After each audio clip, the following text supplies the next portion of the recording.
Started. Welcome, one and all. Tonight's shiur is sponsored by two families. Joanne Kestenbaum is sponsoring it tonight in memory of her beloved husband, Joe Kestenbaum, who was our beloved member and was a friend. Yosef David ben Shmuel, and some having Aliyah. And the Perlman family, Melissa and Harris and Karen Levy, sponsoring tonight, commemorating the first yahrzeit of Morton Levy Matityo, Aaron ben Harav Noach Yehuda Halevi, and Shem Shav and Aliyah. So we dedicate our learning, and we'll get underway to learn a little bit. We are up to a section of the Masechta that I would say fairly is among the more complicated ones, maybe the most complicated one. We won't be able to parse all of it tonight. We'll do part, and we'll see how far we get. And we'll be left with a lot of different questions, even when we're done. And it's not going to be covered in one sitting. So next week, the shiur, God willing, is on Monday night. Back to Monday nights, and Amir Hashem will try to continue our foray into it. What we're up to in the Gemara now is the story of what happens on Daf Chaf, Amud Aleph to Amud Bet. We were talking a lot about the fact that there is a great power that was given to the Sanhedrin Agadol, which is already from the Torah, from Perek Yud Bet in Sefer Shmot, to be Mekadesh the Chodesh. And there is an interplay we saw between the reality that the Beit Din Hagadol in Yerushalayim, or, by the way, that's a separate topic, they can empower three people who are Dayanim, Mumchim, or who are members of the Sanhedrin Gadol to represent the entire Sanhedrin Gadol. They don't have to convene everybody to make this happen. How do we know? Because the first go-around in the Torah, Hashem is talking to Moshe and Aaron, saying, HaChodesh Zelachem Rosh Chodashim, and there's a Beit Din essentially there, if you will, symbolically, Moshe, Aaron, and Hashem. You can imagine that. So there is such an idea. We're not going to go into that now. It'll come up later in the Masechta. But we saw last time, and of course, it was a great source of consternation for some of us, more of a great source than for others, and that is the oscillation between the function of the Beit Din Hagadol to report and interpret what is going on astronomically, and at the same time, on another level, to have control over what happens and to decide what they want to decide based on national considerations. You know, there's the Gemara in one place describes that the Sanhedrin Gadol would sit as a chatzi igul, as a half circle, and there's an idea that the other half circle is Hashem.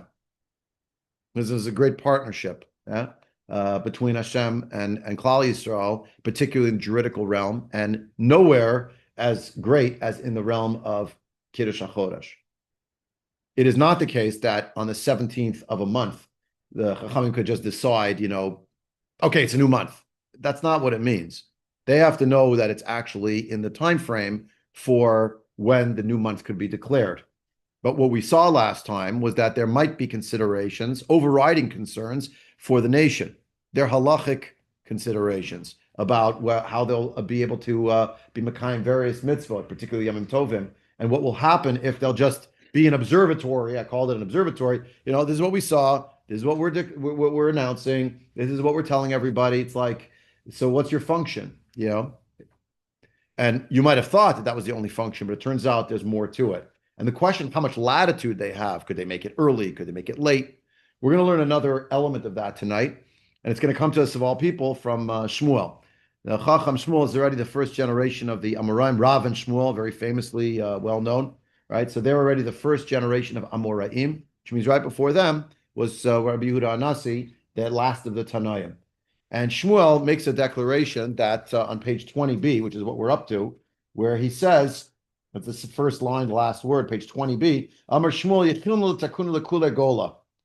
I could fix everything in the Gola. It's not exactly clear what he means when he said this. I could fix everything.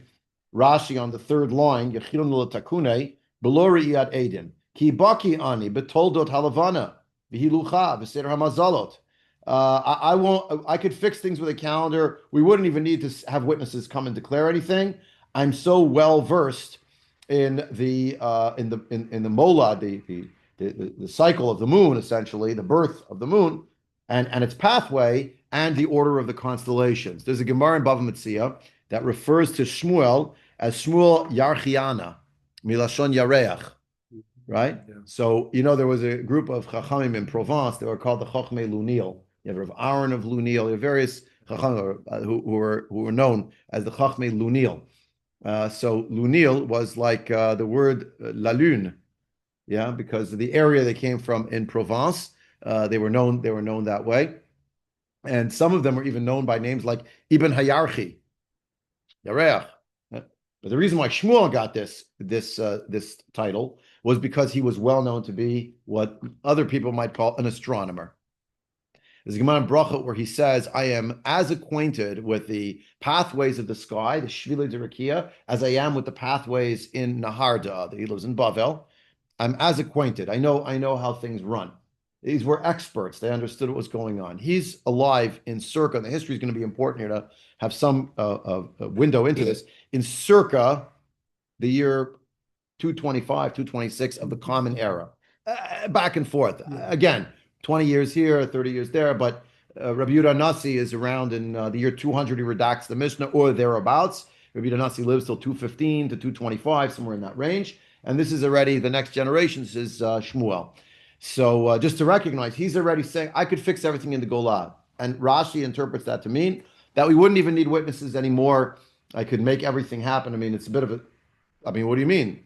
What about Kiddush HaChodesh? What about Kiddush Al Pi Re'iyah, which seems very much to be the mitzvah deoraita that should be Kiddush Al Pi Re'iyah. It's a historical exigency that we have a calendar today. Look at the Rabbeinu Chananel should be on the outer margin. Rabbeinu Chananel, right toward the top, the third line in my Gemara at least. Amar Shmuel Yechin L'Takuna L'Kula Gola Klomar Yesh Bikoach Lachshov Cheshbon Hashanim. I could calculate the years. Ulatakin Ezel Shnat Tzricha Ibur, when the leap year should be.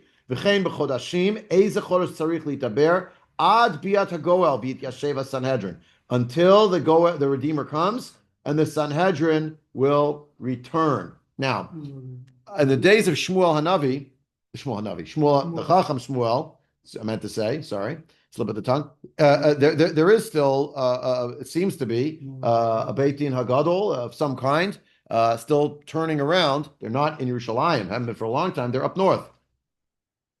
And even after Rabbi Yehuda Nasi, there were other Nasiim who came after him. His son Shimon, his Gamliel, there's a whole list of them. Way later, fourth generation of Amoraim, there'll be another person named Hillel. That person, Hillel, is a descendant of the original Hillel HaZaken from Hillel and Shammai. Huh? The 10th generation. Yeah, some say 10, some say 11. Another group I said 13th. Approximately, plus minus, the year 350 of the Common Era. In the days of Hillel HaSheni, there are those who say that's when the calendar was finally fixed. And until then, they were really working al pi re'iyah. The Rambam in Hilchot Kiddush HaChodesh in the first parak writes that it's in the days of Abai v'Rava. So they're around in Bavel. They live in Bavel, circa end of the 3rd century into the 4th century. Also, there are Abaye's years, for instance, like, again, it's a guesstimate, 278 to 338. That's what one of the encyclopedias, they have an encyclopedia of the Tanaim and Amoraim and Geonim. So that's what it claims, around there. So it means kind of contemporaneous to Hillel HaSheni. Hillel HaSheni is in Eretz Yisrael. They're in Bavel. At some point, the calendar is fixed and they use it. Shmuel already in the 3rd century of the Common Era, I could have fixed everything. So he was asked the Shaila, Amar le Abba Avua de Rab Simloi Lishmuel Yadamar Hamilta de Tani Besod HaIbor. Do you know this matter that was taught in the secret of the Ibor? Now, it's a question also, what is this? What is exactly is the secret? Yeah. So Rashi just says it's a bright Shenuya Baramazim. It's hints. It's nothing is overt, and it's hard to understand. It's questionable if it was actually literally a secret, or if it just means it wasn't promulgated for the masses, at that time. So he asked him, do you know about this? Nolad Kodem Chatzot or Nolad Ach Chatzot? About the difference between whether the molad happened before midday or after midday. Amar Leilo. He said, no, I don't know what you're talking about. So Amar Le Midahalo Yad Amar. The fact that you don't know something that basic, are there other things you have no idea about that you'd like to, sort of, maybe relent on your bravado that you're going to figure everything out? And that's sort of the end of that little vignette, the Soda Ibor. I will point out that the Rambam in Kirsh HaChodesh, a little farther along, actually says something like, "Ubizman hazeh, everybody, even the Tinoko shel Beit Rabban, should learn this 3 to 4 days. They can learn the whole thing." In the Rambam's world, he had high expectations, what the kids were able to do, what they knew, and they had fewer distractions in Hastam. So they figure it out 3, 4 days, right? That's actually what he writes. It'll take a little while to be able to learn it. It was never esoteric, but there are those who claim that maybe they didn't want the masses to know too much about how it worked during the days of Kiddush al Pi Re'iyah, for the simple reason that everybody's a maven. The Jews. Excuse me. I know the Beit Din HaGadol has all these chachamim, but I think it might be wrong. I think there might, it's like we're not getting into that. With the Beit Din HaGadol, we decided, and that's, so there are those who maintain that it was, at least in the days of Kiddush HaPi Re'iyah, not something that was necessarily given over to everybody. It's a sod ha'ibor, but it wasn't literally a secret. Yeah, please. What is the nafkamina of when the Moabite is? Oh, the Gemara will ask that shortly. We didn't even understand yet. What does that mean? Before Chatzot, after Chatzot? Yeah, like what does it mean? So we're about to get into it. I just do want to do the surface part of the Gemara because we're going to have to unpack all sorts of principles in astronomy, and I hope I don't do a terrible job. But I don't know. One of my questions was what Larry just mentioned. Yeah. One of them, and the other thing is the Gemara going to mention? How we say now the molad is 52 minutes, 3 chalakim. I'm about to do an introduction. Yes, I'm about to do an introduction. By the end of tonight, you will actually know what that means. Okay. Yes. Tonight we're unpacking it. So that I'm not going to mess up. Because the sheet, we're going to see tonight the Shita of Rashi, and we're going to be left with some very serious questions on Rashi's Shita. But at least to understand what we can understand in it. And there were those who tried to, as they say, tighten it up to try to fix the gaps or the parts that are challenging. This statement, by the way, if you notice, Rav Simloi, the Abba of Rav Simloi, never explained to Shmuel. He said, "Do you know this principle?" He said, "No." Okay, so maybe you shouldn't, maybe you shouldn't have to, maybe you shouldn't be, describing it, right? If you look at Rashi in the narrow lines, the first Rashi there, Nolad Kodem Chatzot Ola'ach Chatzot Kach Shanuiba V'Remez Ba'almahu Lomar Kodem Chatzot Chaluk Minolad La'ach Chatzot. The remez here is there's a difference between whether it's before noon or afternoon, and you don't even know that. So that's pretty basic. So cool your heels on claiming you're going to fix everything for the Golah. By the way, when Shmuel said this, living in Naharda such as he did, the point was we're not going to keep 2 days of Yontif because I have the solution. I know when it really is because I can calculate everything. And he told them maybe not. Yadamar Machiluk Yesh, right? So you don't even know. Yeah, you know what it is. Go back to the Gemara, and now we have a story. Yeah. So Kisalik Rabbi Zeira Shalach Lahu. So when Rabbi Zeira came to Eretz, no, he actually came. He went to Eretz Yisrael. He made Aliyah. He wanted to learn from Rabbi Yochanan. So he's already the next generation. So he wants to learn, and he's sending back messages back to the people in Bavel. So what did he send back? He saw like Rabbi Zeira Shalach Lahu. Tzarich shehei laila v'yom min hachodesh. The night and the day have to be from the new month. To say it differently, you can't say the next 6 hours is Rosh Chodesh. Rosh Chodesh has to be measured. The Chodesh needs to be measured in days, not in hours. Because if you notice, the Molad is always some, right? So you say, Molad, it's the new month at that moment. No, Rosh Chodesh is always going to be the night and the day going with it. It's not going to be fractions of days. That's one principle. Next, V'zush Amar Abba Avua de Rabbi Simloi. We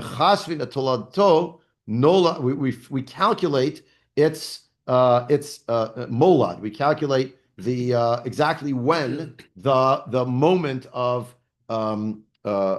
conjunction, it's called in English, when it's going to be. Nolad kodem chatzot.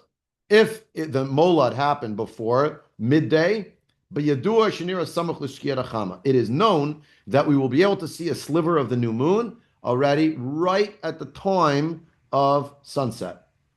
Lo nolad kol chatzot. If it was after chatzot, biyadua shelo nira samach l'shkia nachama. Lemai nafkamina asks the Gemara, what's the difference? You will see it, you won't see it. Amarav Ashi lakkushe sahade. In order to find, to trip up, not trip up is the wrong word. If the witnesses will make such a claim, but we know proof positive it's not astronomically possible, we'll know they're lying, or they made a mistake. They saw a shadow of a cloud. They don't know what they saw. They made a mistake, right? So we'll stop there because we're going to start doing some of the principles now, and then we'll see Rashi inside, and then we'll move on further in the Gemara, hopefully all in the allotted time. So, his explanation simply that it's easier to see them when the dark outside versus in the morning when it's bright. more complicated than that, as I'm going to explain now.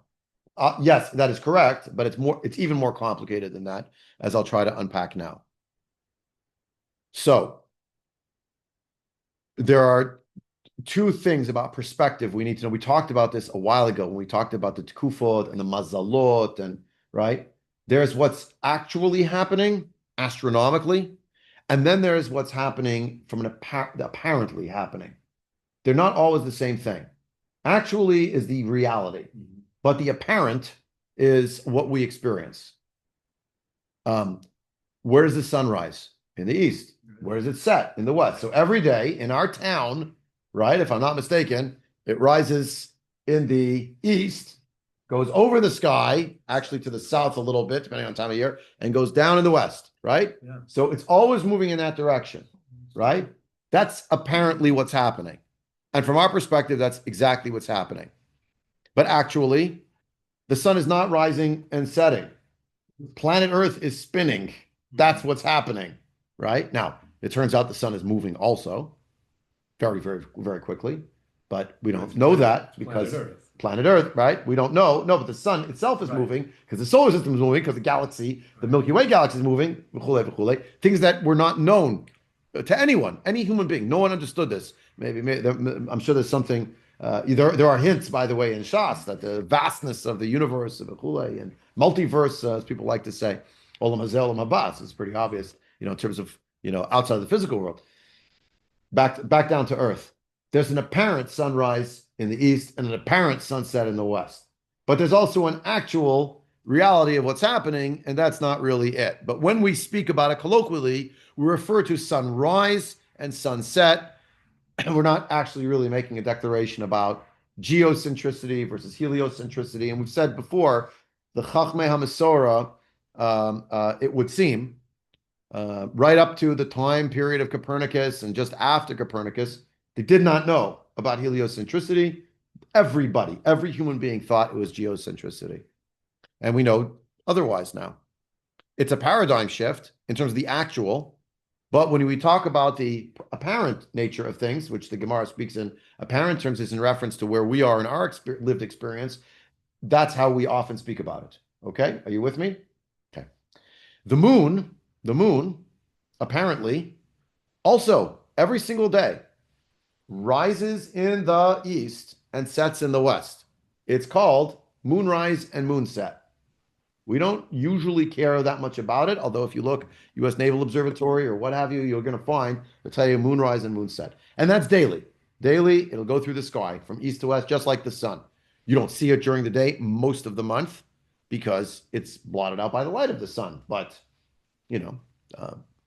it's happening. It's still crossing over the sky, okay? Again, it's not really crossing over the sky. It's that we, on planet Earth, right, we're spinning. So because we're moving, it's actually in one place, but it looks like, because we're moving counterclockwise, if you were at the North Pole, see, moving. So it looks like it's going that way, but really it's not going that way. Really, it's here and we're going that way. Okay. You understand? Okay. Now, actually, the moon is not just, of course, going around on a daily basis. We see it, again, apparently, as if it was somehow related to the sun, okay, but going in the same direction. But in actuality, the moon is moving The moon is moving from the west to the east.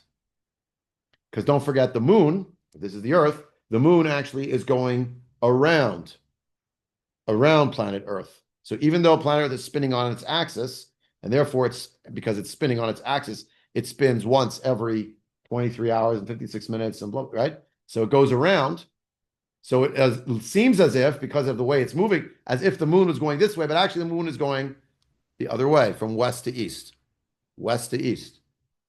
When the moon goes around the Earth one full time, that is what we call a month.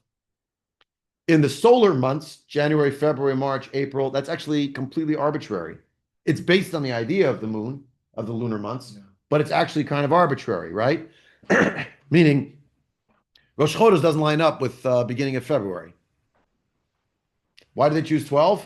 Has to do with the mathematical system of the ancient world, which we have something to say about as well. But right, we have 12 months in the lunar months. We don't really have 12 months in the solar months in Judaism. We have 4 seasons, but we don't have with the Tkufot we talked about previously. Tkufat Tishrei, Tkufat Tevet, Tkufat Nisan, Tkufat Tammuz. But we don't have months, solar months. The non-Jewish world, the secular world, that's what they have. Yeah? Okay. So, in a lunar month, there are 29 days, 12 months, 12 hours, 29 days, 12 hours, 44 minutes, and 3 1/3 seconds. Okay? What is happening every 29 days, 12 hours, 44 minutes, and 3 1/3 seconds? The moon is going around planet Earth once, and at the end of that revolution around planet Earth, there's a lineup. Earth, moon, sun. They're in a line. So right? Okay, so they're in a line. Again, the sun is where the sun is because the Earth itself is, as you know, moving around the sun. That's for a full year, 365 days. Did I lose you already? Okay. When they're all lined up. Now, generally, when they're all lined up, you can still see the sun because it's not an eclipse, because the moon is not literally lined up, so to speak. It's just an apparent term. Longitudinally, it's one line, but latitudinally, they're on different planes. So therefore, you see the sun and the moon you don't see because it's blotted out by the light of the sun, but they're actually in a line. What's an eclipse? Where the moon is blocking the sun. By the by, this is also a whole scientific and theological nexus that a lot of people like to get into, that the relative distance, but the distance between Earth and the moon and the sun is such that the size of the moon is so perfectly proportional to the size of the sun that it can actually blot out the sun. The sun is actually gargantuan compared to the moon and planet Earth, but because of the distances, it fits perfectly. The people want to make something out of this, but that's what the molad is. The molad is when they're in the same line. They're not at the same height. Can't really speak about height. You understand? Just nonsensical terminology. Height compared to what? Height compared to some floor somewhere. Let's say whatever plane the Earth is on. So the moon is a little bit off and the sun is a little bit off, but they're lined up. That's the beginning of a month. Chazal did not recognize the idea of seconds. They didn't have seconds. They had chalakim. One chelek is 3 1/3 seconds. So when I told you 29 days, 12 hours, 44 minutes, and 3 1/3 seconds, I could have said 29 days, 12 hours, 44 minutes, and 3 1/3, and one chelek. I'm sorry, one chelek. Okay.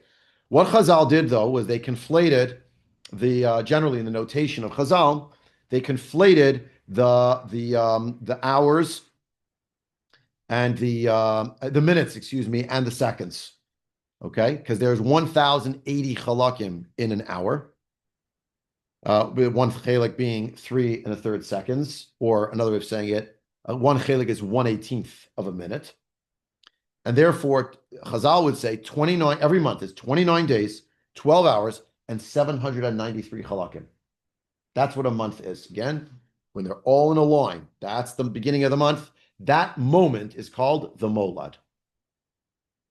There's an after the molad and a before the molad, but that's the molad. And the confluence of these things, that's the conjunction. That's the molad of Levana. Now, that's not the same thing as Hidusha Shel Levana. What does that mean? Okay? It means the first time you see the first sliver of the moon. What we don't realize often is that when the Gabbai announces, the Moilad will be over Yerushalayim, Yer Kodesh, 58 minutes and 12 chalakim after 6. If you look in Yerushalayim, you're not going to see anything.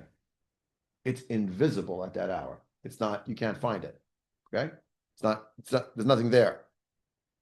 Chazal were calculating this. There's a Rambam in Kiddush HaChodesh, Perek Aleph Halacha Zayin, Mitzvah Aseh Min HaTorah Al Beitin Sheyichashvu V'yedu Im Yira Yerech or Lo Yireh.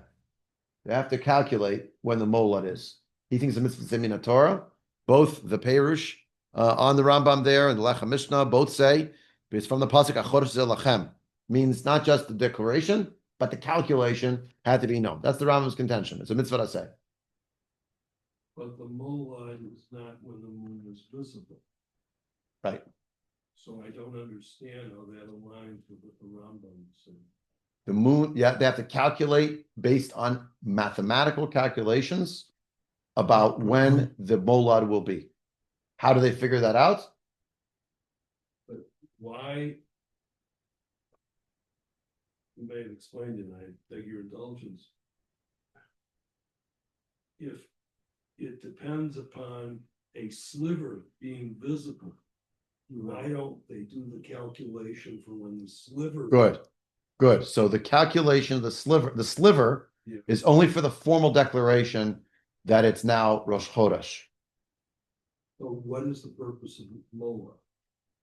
That's what we have to get into. But what turns out, the molad and the moment of the first sighting of the first sliver of the moon are actually two different times. Right. And there are two different times that in Eretz Yisrael, at least, are separated by a number of hours. How many hours? A minimum of 6 hours.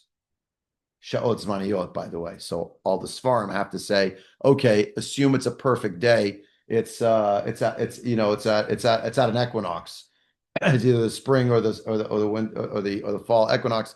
It's Rosh Chodesh Nisan, Rosh Chodesh Tishrei, 6 a.m. sunrise, 6 p.m. sunset, 12 noon is the time of Chatzot. And every hour is a 60-minute hour. Otherwise, it's much more complicated because you got to figure out how many minutes are an hour, so it's maniot, etc. Huh? Also depends. The latitude matters, right? And the longitude also matters. We're going to see. And we're also going to see. So It has to be that the rim of the moon becomes visible. Otherwise, how do the witnesses? that's what we're saying. That has to be visible. So why don't you just use the molad? What? That's what you need. That's what you need. That's exactly. So you need so the question is, if we already know what the molad is, so you really know what the beginning of the month is. So why don't you just use that? Answer number one, because the mitzvah is kiddush al pi re'iyah. And while the molad is actually invisible to us, therefore there's no declaration because we didn't see anything. And it gives new meaning to the words kazeh ra'eva kadesh. Remember? When can we makadesh the chodesh? Not actually at the moment of the molad, but actually at the first sighting of whenever the molad had been. Okay? Now, the second thing is, we said already, principle number one, sarach shehei laila v'yom min hachodesh. They have to be the same day. So even if the molad was on the example given in all the Sfarim, Shabbos, okay, at 2 p.m., you still can't make that day Rosh Chodesh because before the molad, it was the old month. At the molad, nolad, chadash, chodesh chadash. It's actually the same word. So nolad, halivana, it reset, but it's actually invisible right now. So, we have a few hours of the new month. No, not until we can see the moon, the sliver of the moon. And how will we see the sliver of the moon? Exactly what Judith said before. The witnesses. But what time of day? Going to have to be somehow dark enough so we can actually see a sliver of the moon. But remember I told you there's something called moonset? The moon's not up the whole night. There's a very limited window of time where you'll be able to see that new moon. And if you miss it, too late. So there's a finite amount of time in which in the sky, you'll be able to see the moon. If the sun is up, it's blotting out the visibility of the moon. one of the things about all of these principles we said number one, can't split a day into parts. Can't be part of the day was the last month, part of the day is the new month. Can't do that. Number one. Number two, principle, if it was nolad before chatzot, so then we'll see it at a time of shkiyat hachama, a time of sunset. Why? And here's the basic principle. I'm explaining to you astronomically how this works. You need 6 hours from the time of the molad before you can see the new moon. So if it's chatzot and onward, sunrise 6 a.m., sunset 6 p.m. in Yerushalayim, 12 p.m. chatzot is the midpoint of the day. If it was 11:47 when the molad happened, then you'll see the sliver of the moon. Because 6 hours was just at the time before 6 p.m. So that's okay. Yeah. However, if or by the way, or maybe just around 6 p.m. or maybe 6:02, 6:03, I'll explain to you why that is in a minute, but very close to the time of sunset. It's either right before or maybe right after, because remember, after sunset, the sky is dark, but it's still shining light back on planet Earth. There's still some light, a little bit of light. That's why it's confusing. Did I see the moon, a sliver of the moon, or did I see a cloud? Because it's off on the horizon, it can be confusing. If it was 12:25 that they saw, that they calculated, that's really when the molad is. Okay, so now doesn't matter. There's no way if that night someone shows up and says, "Oh, I saw the moon." No, you didn't. It's not possible because you didn't have 6 hours before sunset, between the time of and sunset, and it's past too far past sunset. Anyone could have still seen it. The third principle we didn't get to yet. Maybe we'll get there shortly. But so I'm not going into detail about it yet. But let's just understand. If the molad happened after noon, it's called a molad zakan. It's an old molad. That's what it's called. And in the time of Kiddush HaPiriyah, the Yom of the molad, you can't be Mekadesh the Chodesh regardless. You have to wait until that night, right? So therefore, today also, we say that even if it's a Yom HaMolad that's Zakan, it's old. Not Zakan, Zakain, I meant to say. I'm saying Zakan like a beard. Zakain, yeah. Sorry. Molad Zakain. Okay. So if the Molad is a Molad Zakain, so we're gonna say it's not gonna work. There's only one day of the year where the day of the Molad standard is also the day of Rosh Chodesh. And that is the Molad of Tishrei. Tik'u b'chodesh shofar b'keseh liyom chagenu. B'keseh, right? Ezo yom sha, right? When is it? The beginning of a month. That's also right when the moon is hidden. Rosh Hashanah. This is the beginning of the month. And with rare exception, most of the time, not every year, but most of the time, b'derech klal, Rosh Hashanah is set to be on the day of the Molad of Tishrei. It's the only holiday we have that starts on Rosh Chodesh. And it fulfills this idea of a Kesem Chagenu. And it also helps us to prevent a situation of Lo Adu Rosh from happening, which we talked about previously. So and we'll get back to. The Molad could be on Adu. We just postpone Rosh Hashanah, then it's not the day. Exactly. In that case, we'll push it off. Yeah. Now, Rashi's basic approach, what we're going to see inside, is that Rabbi Zeira brought his idea. He sent it from Eretz Yisrael to prevent a beiting b'mekadesh nechodesh if the old moon was seen the night before. Because there's a third principle, which I didn't tell you yet. We didn't even read it inside. The third principle is there's going to be a 24-hour period between the last time you saw the old moon and the first time you see the new moon. There's going to be 24 hours, okay, where you're not going to be able to see from the time you saw the old moon till you see the new moon. So the old moon has also looks like a sliver. Remember why does the moon look full? Because it's getting shined on directly by the sun. It's, if you will, sun, earth, moon. So the moon is getting full on, yeah? But as the moon is rotating around my head is planet Earth, it's going around planet Earth, So the sun is shining, but the moon is like, again, latitudinally, it's not exactly behind it. That's what an eclipse is. It's getting shined on, but as it's moving around, now you're just seeing the shine on an angle. So that's why it looks like a crescent, right? Right. First it waxes and then it wanes. At the end of the waning process, there's a little sliver. The sliver is that the sun is shining on it, but it's only catching a little piece of it because, like I told you, when are you going to see none of the moon in the middle of the night? When it's what's called the conjunction: sun, moon, earth.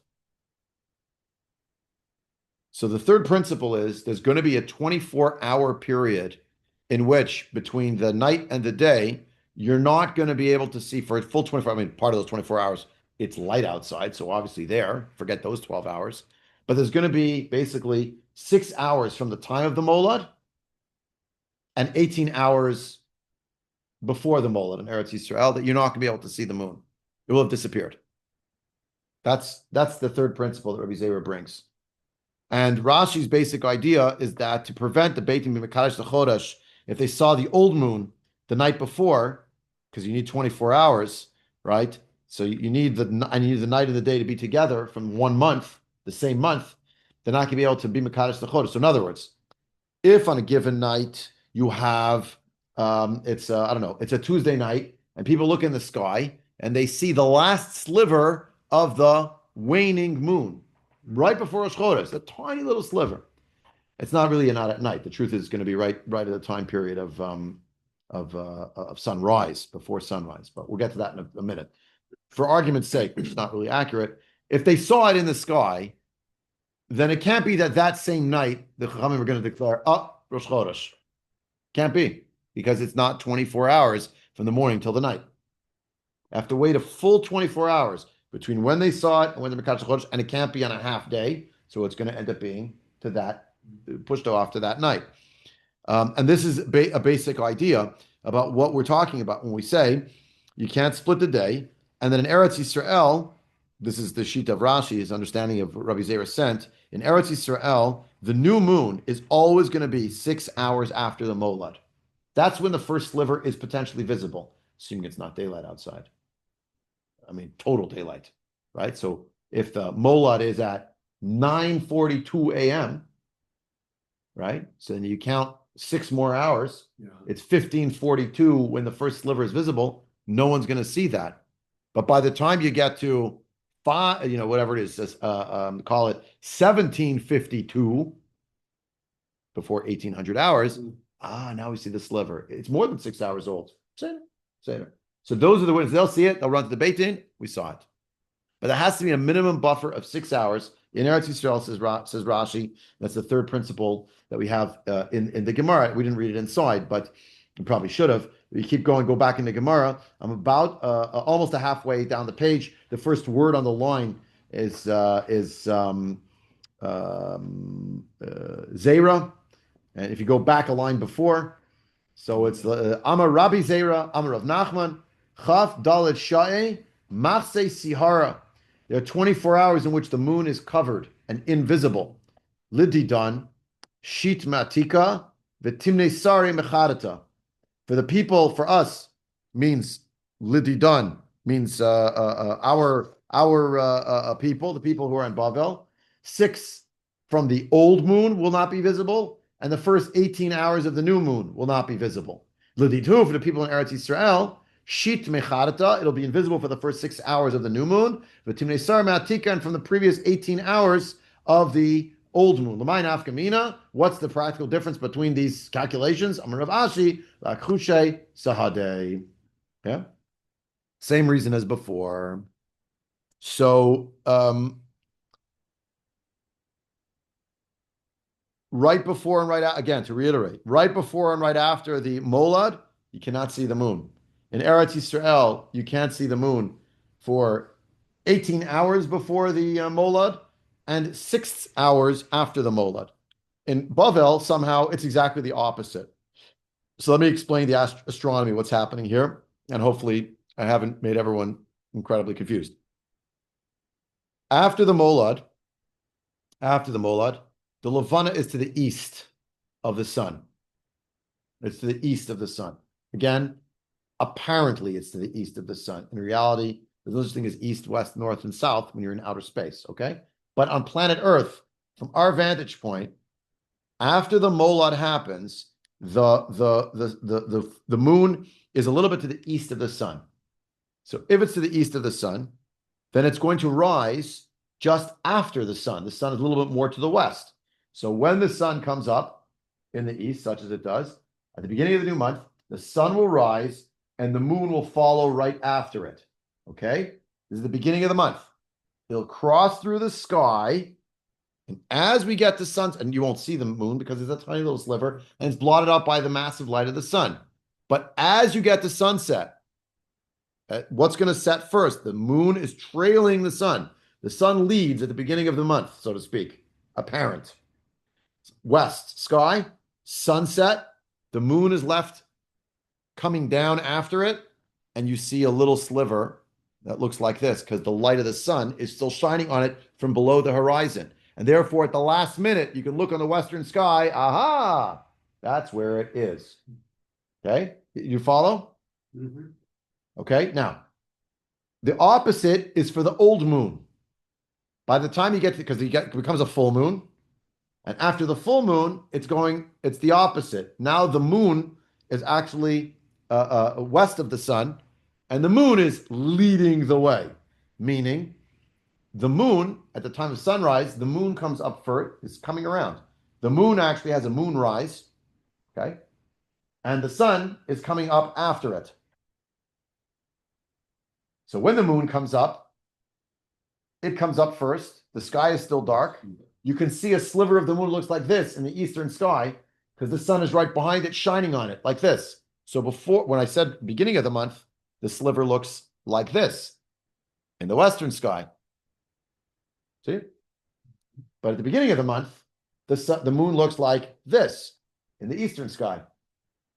Okay. Now, it's not exactly east and west, because the moon, is actually a little bit farther south than the sun in the sky. So that's due east from here. That's Mizrach. So the moon is really, again, beginning of the month, like around there. Okay. And at the end of the month, it's like there.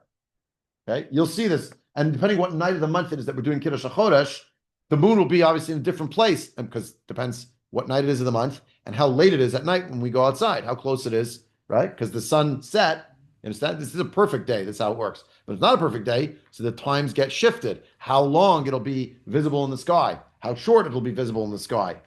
So don't do that, because it's gonna smoke's gonna come out of my ears. Right. If you're south of the equator, things get shape-shifty. Okay, Lamaisa.